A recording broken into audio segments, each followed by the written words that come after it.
Well, hello, this is Biology 230, and I'm Lafayette Frederick in the Department of Biology here at Tuskegee University as a visiting scientist.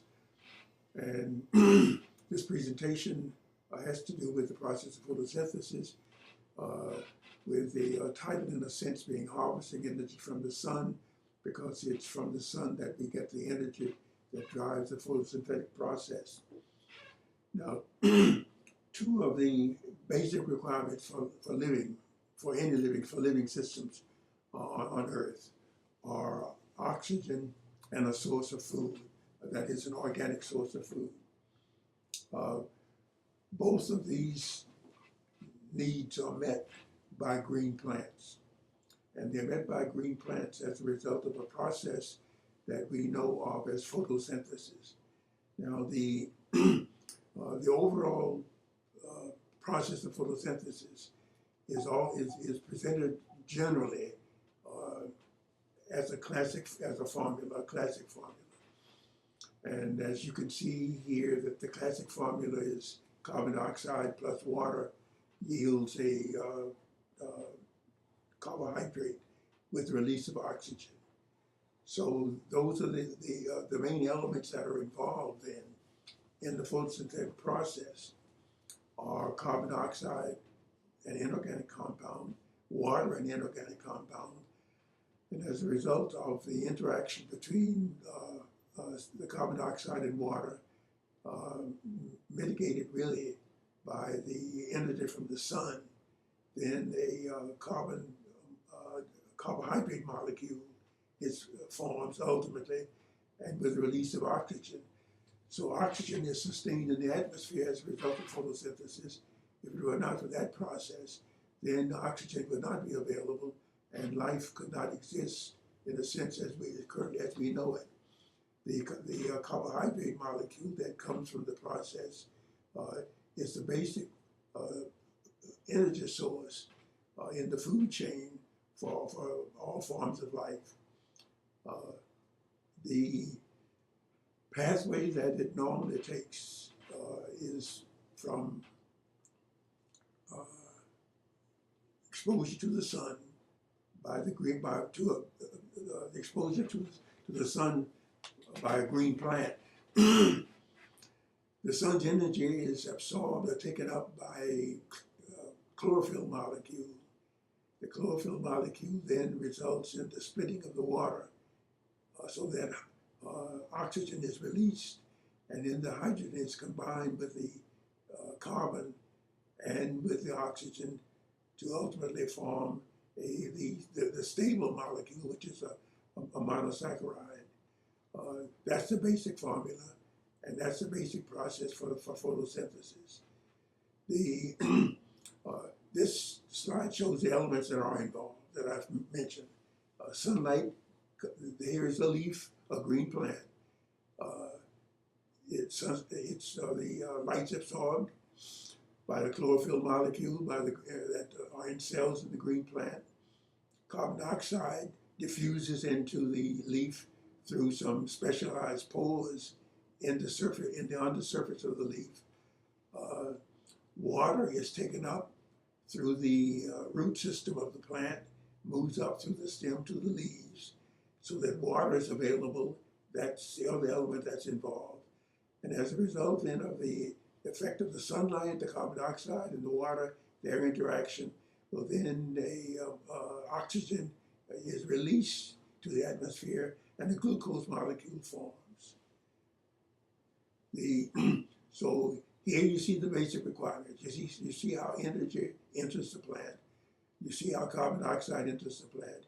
You see that water comes up from the soil through the stem to the leaves.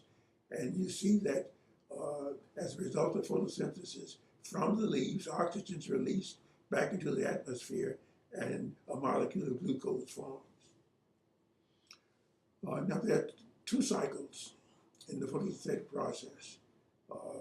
One cycle is called a light cycle because light is required for that particular cycle to take place. And you see on the side where light reaction takes place, it takes place in some specialized organelles in the cells of a green plant. These organelles are the chloroplasts. So it's as a result of the effect of the sunlight and the energy from the sunlight interacting or causing a splitting of the molecule of water that hydrogen is released and oxygen is released. But the hydrogen enters into the other cycle, the dark cycle, the cycle that can occur without light having to be present. And that particular cycle is referred to as the Calvin cycle.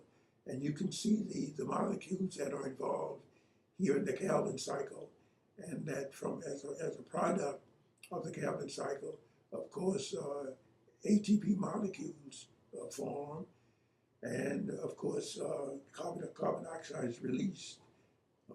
So these particular cycles, the light cycle and the dark cycle, those two cycles make up the overall process of photosynthesis and results in the formation of a stable carbohydrate molecule, the glucose molecule.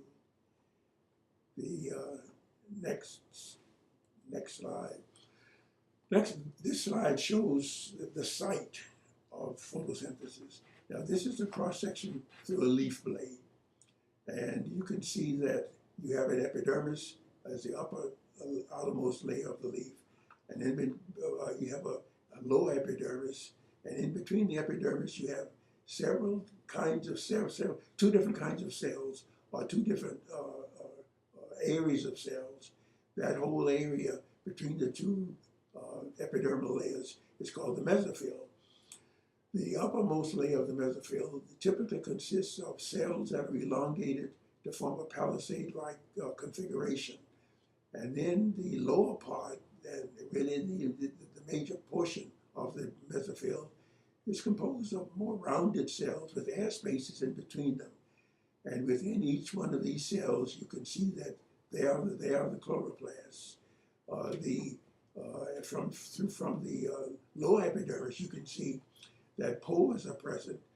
Each one is called a stoma, and through the stoma, oxygen diffuses out of the plant as a result of photosynthesis. But carbon dioxide enters the plant and becomes involved in the photosynthetic process. So you see here the site in a green plant, typically, where this process of photosynthesis occurs. And the next slide shows a cutaway version of the chloroplast, the organelle within the green plant where photosynthesis occurs. And you will see that the protoplast is membrane bound. You have an outer and an inner membrane. But within the protoplast, you have some stacks of vesicles that we call thylakoids. And these thylakoids represent the places where the chlorophyll is located. And then you have in between the stacks of thylakoids, and you'll know that each thylakoid is referred to as a granum, that in between the stacks of chloroplasts, you have an area that's referred to as a stroma, where the photosynthetic process takes place. The kind of molecule that's directly involved in any photosynthetic process is a chlorophyll A molecule. Now that's not the only chlorophyll that green plants may have. There's a chlorophyll B. But the chlorophyll that is the main chlorophyll molecule that is involved directly in the transfer of energy is the chlorophyll A molecule. The chlorophyll A molecule has some similarity to the hemoglobin molecule of animal systems, but in the center of the chlorophyll molecule, you have magnesium instead of iron. The next slide. The results of the process, as we pointed out, as we looked at the structure of the leaf and the structure of the chloroplast, is the removal of carbon dioxide, as it enters into the plant, the result of the process maintains the balance of oxygen in the Earth's atmosphere, and the organic compounds that result from the process of photosynthesis forms the basic chemical. They form the basic chemical compounds for the formation of all other organic compounds that the plant may form, and that may also be utilized by other organisms as a source of food. So those are the organic compounds are the basic building blocks of the photosynthetic process. So you can see, as we said at the beginning, that two of the essential activities involved in the photosynthetic process that enables life to be sustained on Earth would be oxygen coming from the photosynthetic process, and an organic compound, the chlorophyll, the sugar molecule that is the product of the photosynthetic process. The next slide. Now it's important, as we just mentioned, because it's at the base of the food chain, and also it's important because as we talk about fossil energy, then fossil energy is the result of photosynthesis, because a lump of coal is really the carbonized remains of organic matter, the carbonized remains of plant material. And oil is, of course, the product of the breakdown of certain chemical compounds formed as a result of photosynthesis and accumulate then as oil deposits. So as we talk about fossil fuel, we're talking about coal and oil. And the reason we have fossil fuel is because of the photosynthetic process. Many years ago, some 250 million years ago, during a period called the Carboniferous period, there was extensive carbon dioxide fixation as a result of photosynthesis. And that has resulted in the energy reserves that we now use as a non-renewable source of energy. The next slide. So you can see then that the source of biofuels are higher plants and algae. Nowadays, as we talk about newer sources of energy, and we talk about the use of biofuels, we're talking about the use of higher plant materials, corn, leaves from such plants as the switchgrass plant, and converting the cellulose material that make up the cell walls of these plants, converting that into a biofuel that can be used as a renewable source of energy. We also can use algae because you can grow algae in much more restricted environments than you can higher plants.